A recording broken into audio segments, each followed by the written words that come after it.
I enjoy coming to work every day knowing that clients are depending on me to guide them through whatever financial needs they have. Every client we have is different. And so it's really about finding out what's really the most important thing per client. With financial planning, everything is interconnected. So a comprehensive plan means that you're taking care of income needs now, income needs in the intermediate term, and income needs long term. We'll do an asset cycle portfolio. We'll do a riskalyze test. We'll do a life insurance audit or a life insurance review. And so when we build a deep relationship with our clients, then we can take a step back and then we can look at different options to help them specifically get to their goals. One of the things I feel our job is as advisors is to introduce strategies to clients that maybe they did not know that they were out there. But it's our idea, our job to come out and say, have you ever thought about this? And the planning it's not always about income, but a lot of it is also about the legacy. So the element of family is very important to us, and it's important to our clients.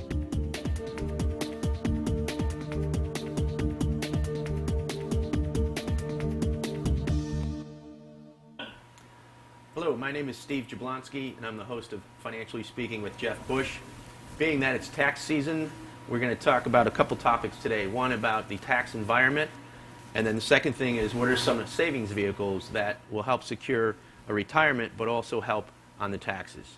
And with that said, Jeff? Hello, Steve, and welcome to the show. It's great to be here on PCTV and the PCTV network. We've been doing this show now. We're well into our sixth year, and it's nice to be here at the studios right here at Pottstown High School. And of course, our show is seen not only on the local cable here in Pottstown, but also on the network's website, which is thepctvnetwork.com. And of course, we always put it on our website too, which is informedfamily.com. Today, of course, is a very timely topic. Everybody is talking about taxes. And of course, there was major revision to the tax code in 2018. I guess it was passed really late in 2017. You probably have the fancy term for it. Was it the Budget Reconciliation Act or something like that? So we want to dig into that a little bit, and then some of the planning tools that we use to help our clients manage their taxes. So it should be a good show. Yep. And Jeff, before we get into that, we've had some exciting news with us being in the news at Informed Family. What are some of the topics there? Yeah, so we were actually making some news of late, and of course, you know, I was fortunate enough to be. I wrote an article for the Reading Eagle. Also wrote a couple different articles for Kiplinger, and you were featured in the Norristown Patch. I was interviewed on Enterprise Radio, so you know there's been a lot of good things going on, and I anticipate there's going to be more of the same here in 2019. So stay tuned. And Jeff, why don't we? I know there's talks about new tax law. I know we just had that one, but maybe new taxes coming forward, and I think a lot of people don't realize that when we go back to the 50s and the 40s, taxes were as high as 50 and 70%. So where do you see it going? Well, yeah, I mean, the taxes have, there's been a lot of revisions to the tax code over the years. And I think back in 1970, I want to say, the highest tax rate was something like 70%. Yeah. And of course, then they had all these loopholes and all this deductions and all this stuff that you could use to reduce your taxes. So they've simplified it. It may not look like it when you do your tax return, but they did simplify a lot of the a lot of the code, but it's still very, very complicated and hard and difficult to understand. So much so that a lot of people have to rely on a tax professional to do their tax return. And of course, now we've seen over the course of the last 10 years or so a real push towards this tax planning software that you see advertised. I know, like on the Super Bowl just a couple weeks ago, they had, they're doing all these ads for, and they're competing with each other. There's a lot of different ones, but it's all tax planning software that you can do. You can do your own taxes, but you're using a software program to prompt you with the questions. Yeah, and I think with the tax law changes, there may be some surprises this year, because we just had the 1 year of the new tax where people were getting more in their paychecks, and hopefully they withheld enough. Yeah. So what happened was when that revision came out, which was right around this time a year ago, right around January, February of last year. What happened was they immediately made a change to the withholding tables. So people, because they wanted people to be impacted right away and give them more money in their paycheck. So you would think, well, that's a good thing, right? If people have more money, they have more money to spend, they have more money to save. There was supposed to be sort of a way for Americans to not only have a little bit more money, but also to bolster the economy too at the same time. Sounds good, right? Yeah. Well, now lo and behold, people are complaining that their refunds aren't as big because they were getting more in their paycheck last year, but now when it comes time to do the return, they're getting either paying, they have to pay more, or they're getting a smaller refund.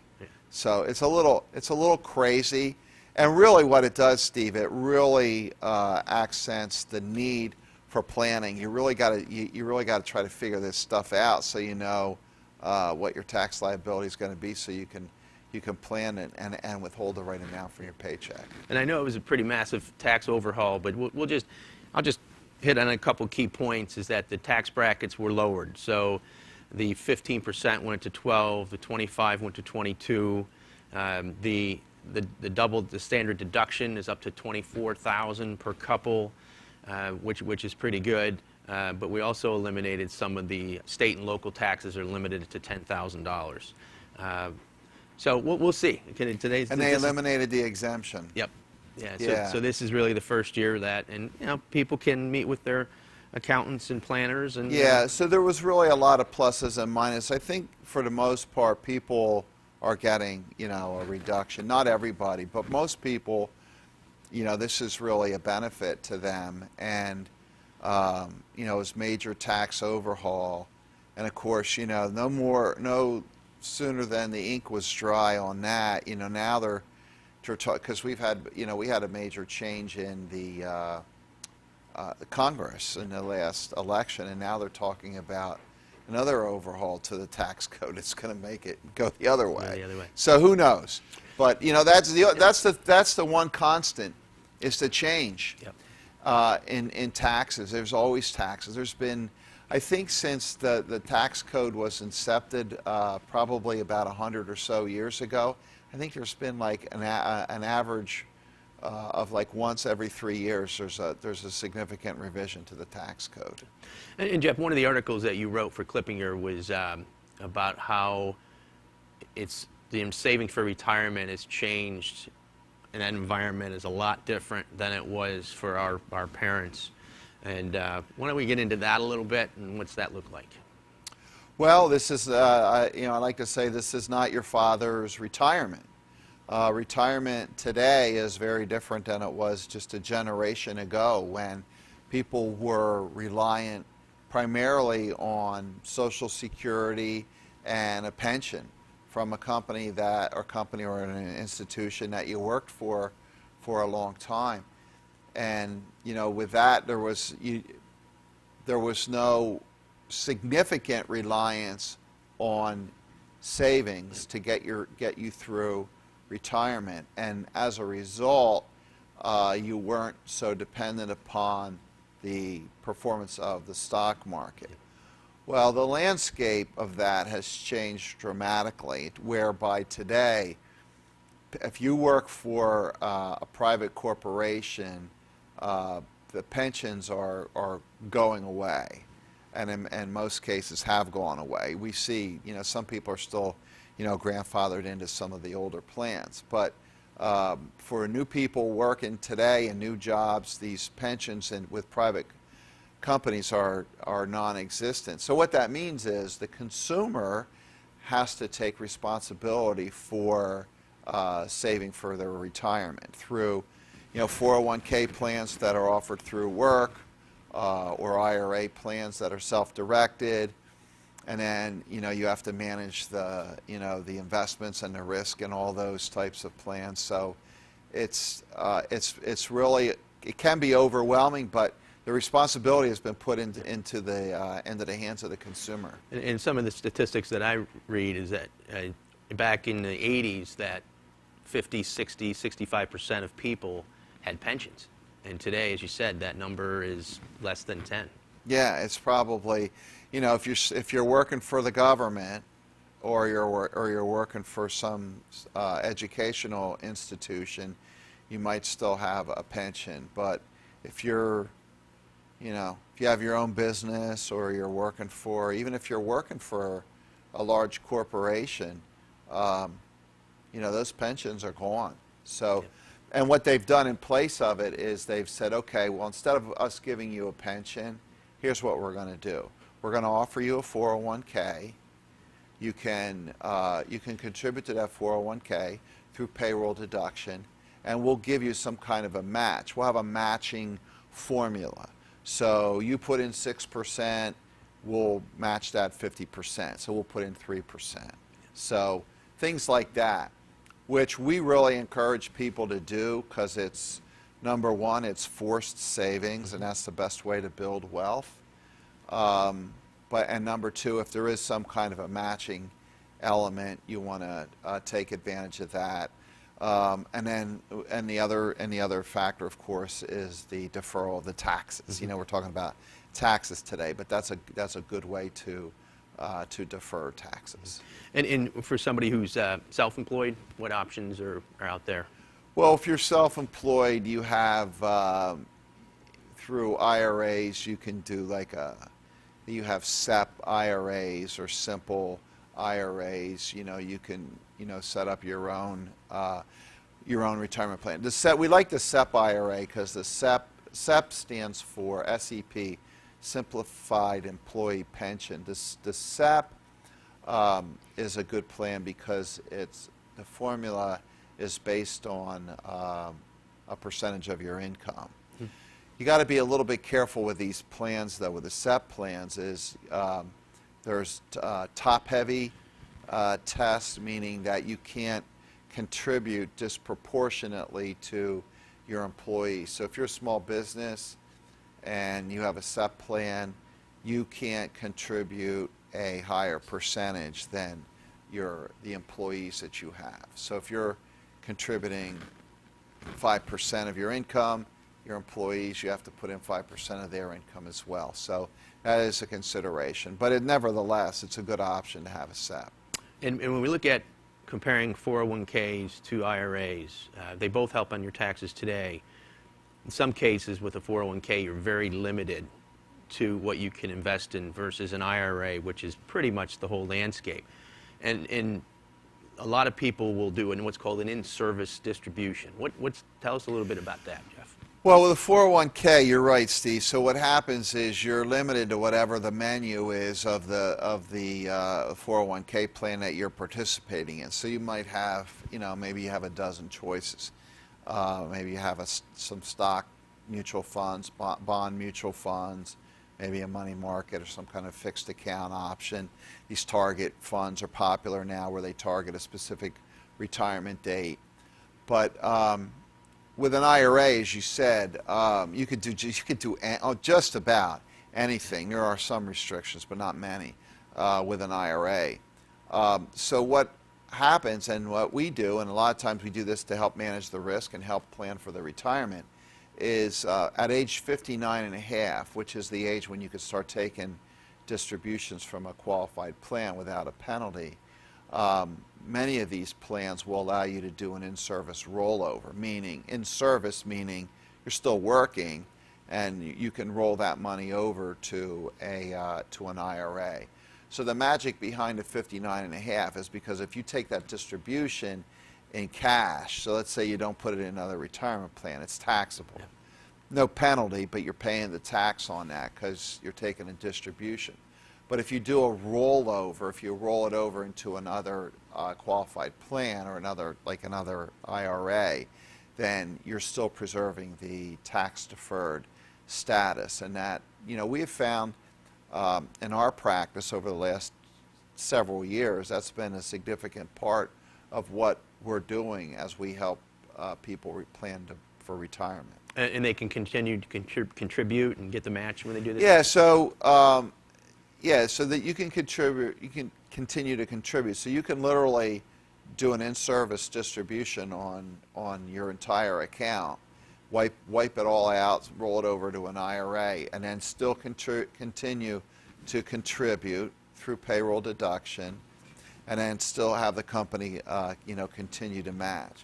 So that aspect of it doesn't change. You're simply changing. And then the reason why we like that is because you're now moving from a buy and hold strategy, which is by and large what a 401k plan is, to now you're doing you're doing more active management of the account, and you're doing more reaction to what may or may not be happening in the market. When I say the market, I mean the stock market, the equity market. In a 401k and the traditional IRA are both pre-tax dollars. What about the Roth and the Roth 401k? Yeah, so the Roth really has some different and really, I would say, opposite attributes. But with a traditional 401k, you're getting a tax break. So, if you put $100, if they take $100 out of your paycheck and stick it into the 401k, you're not paying taxes on that $100. So if your highest tax rate is 30%, you're essentially only getting your pay reduced by $70 to make a $100 investment into the 401k. So that's a very powerful way to save money on a tax-deferred basis. Okay. Now the Roth 401k, which is fairly new, by the way. That was in legislation back in 2010. They allowed people to do a Roth 401k. So the Roth 401k works just like a Roth IRA insofar as you're putting money into this account with after-tax dollars. But the after-tax dollars then grow tax-free over your lifetime and the lifetime of your spouse, and then the lifetime of your children. So it's really a very, very effective estate planning technique in that you can really build 2 generations of tax-free growth. Yeah. So now just to put a little disclaimer or disclosure on that, when you have a Roth 401k, or if you later roll it over to a Roth IRA, you don't have any obligation to take money out of that account. A required minimum distribution, which is typically what you'll see with a traditional IRA or a 401k. So you don't have to take the required minimum distribution for your lifetime. If you're married and you name your spouse as the primary beneficiary, the same is true for your spouse. When your spouse inherits that Roth IRA in the event of your death, the same thing. Your spouse does not have to take a minimum distribution. When both husband and wife are deceased and the money ultimately goes to the children, that's when the children are required to take a minimum distribution. Okay. Now the minimum distribution isn't taxed, but they do force you to take a portion of the account out every year, and then eventually the account will be spent down. But there's a table that you use. There's an IRS single life table that you use to calculate the distribution on that account upon the death of both spouses. So it sounds like the Roth is never taxed again. How is a traditional IRA treated when someone passes? Well, the traditional, so conceptually it's the same thing as far as if the IRA goes to the surviving spouse, okay, and you're taking required minimum distributions. Your spouse is also going to be taking required minimum distributions based on the spouse's age. So let's say the spouse is over the age of 70 and a half. She's taking required minimum distributions, he or she. And then when the children ultimately inherit the IRA, and this is an important feature, they're required to take a required minimum distribution also, regardless of their age. Okay, so if, let's say, husband and wife pass away and they leave the IRA account to their children who are all in their 40s. Okay, let's say husband and wife have 3 children. They're all in their 40s. So what we do is we split the account 3 ways, and the 3 children will be forced in, and we call this a stretch out IRA.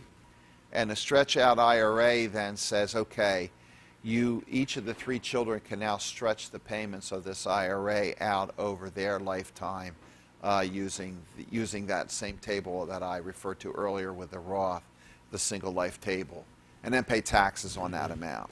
And another way, Jeff, is annuities. So what are some of the advantages, some of the types to save for retirement?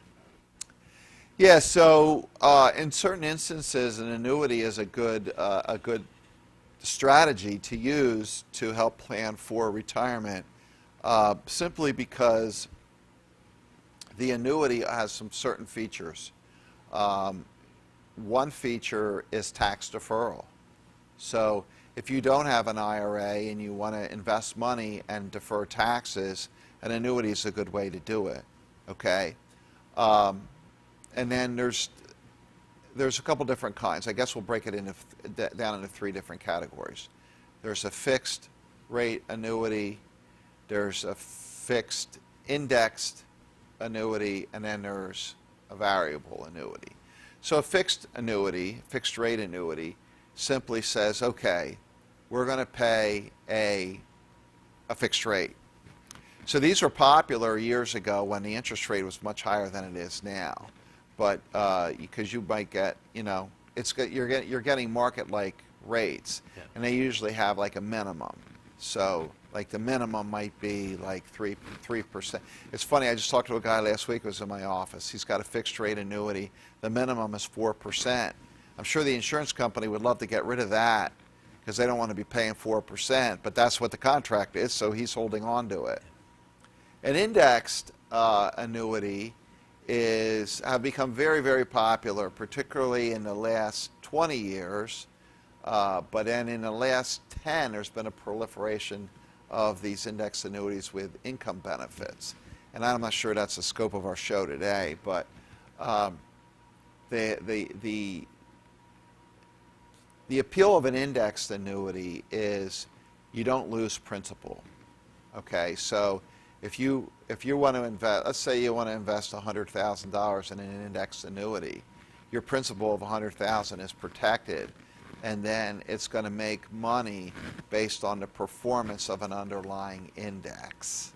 So you're going to get crediting based on how it could be an index such as the S&P 500. So you're not actually buying the S&P 500, but you're buying into an index that simulates the S&P 500, and you're getting some kind of participation in that in the form of either a cap or a spread, or you're getting some element of the performance of that index. So what's nice about that is you're not losing money, and you're participating in some of the gains, and a lot of consumers like that. One thing you have to be careful about with annuities, and I'll say this too, that most of these annuities have some type of commitment or surrender period where you can't get out of them prematurely. So one of the things that you and I do when we're putting our plans together and we're acting in our fiduciary role is we make sure that the customer has adequate liquidity in other parts of their portfolio, because the annuity, whereby it's basically a retirement vehicle and it's illiquid. Okay, so you have to look at it like that. It's an illiquid investment. It's you're basically locking up an asset to be used in the future. You're using it for retirement. So that's the one thing with index annuities. So you're getting index gains, but you're also tying your money up for a period of time. And that period of time could be, 5 years, 7 years, 10 years, 15 years. There's like hundreds of different products out there. Now, variable annuities are a different breed, because with a variable annuity, you are taking market risk. So you're getting tax-deferred growth. You may be getting some kind of an income benefit, which would be valuable for retirement, but you're still getting market fluctuation. Yeah. So you're getting tax deferral, and again, the same holds true there, whereby the asset you put into a variable annuity is not liquid. I mean, we could do a whole show on that too. We could, and we should. So with that, let's go to what's going on here. How do we get out in front of people? Yeah, so we take, so it's not just here in the studio. We take our show on the road. So we go to various places around town and do seminars which focus on different things. Like sometimes we'll focus on Social Security, which is a hot topic. We'll focus on IRAs. We'll do IRA seminars. So these workshops are really more encompassing than what we can discuss in the format of a TV show. So if you're interested in coming out to one of our shows, contact our office. We have our information up there on the screen. You can send me an email. You can give our office a call, and this is free. We'll give you complimentary tickets to these workshops, and we'd love to see you. That's one thing about being in the studio. You can't see your audience, but anyway, we love being here. We love doing this. We love being part of the PCTV programming. It's a great service to the community, and it's really a good way to get our message out there, Steve. So with all that being said, this is Financially Speaking with Jeff Bush.